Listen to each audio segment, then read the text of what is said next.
இந்த கோவிலோட கல்வெட்டுல இன்னொரு ஒரு விஷயத்தையும் சொல்லியிருக்காங்க. அது என்னன்னா, திருநாவுக்கரசர் ஒரு பாடல் இயற்றியிருக்கிறாரு. அந்த பாடல்ல கல்வி கரையிலாத காஞ்சி அப்படின்ற வார்த்தைய உபயோகப்படுத்தியிருக்காரு.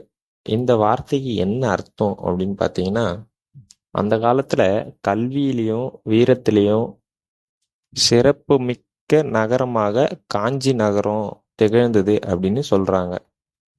அதே போல காஞ்சின்னா அதோட இன்னொரு பெயர் பூவரச மரம் அப்படின்னு சொல்லப்படுது. அதே போல பெரும்பானாற்று படை பாடல் வரிகள்ல காஞ்சி மாநகரோட சிறப்பையும் விளக்கியிருக்காங்க.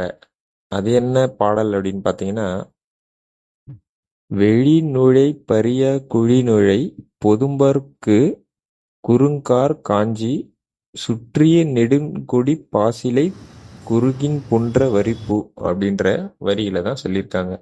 இதற்கான அர்த்தம் என்னன்னா, அதாவது காஞ்சி மாநகர்ல வெயிலால உள்ள நுழைய முடியாத அளவுக்கு மரங்களும் கொடிகளும் அந்த மரத்தை சுற்றியுள்ள கொடிகளை பற்றியும் அந்த கொடிகள்ல பூத்திருக்கக்கூடிய பூவை பத்தியும் விளக்கமா சொல்லியிருக்காங்க.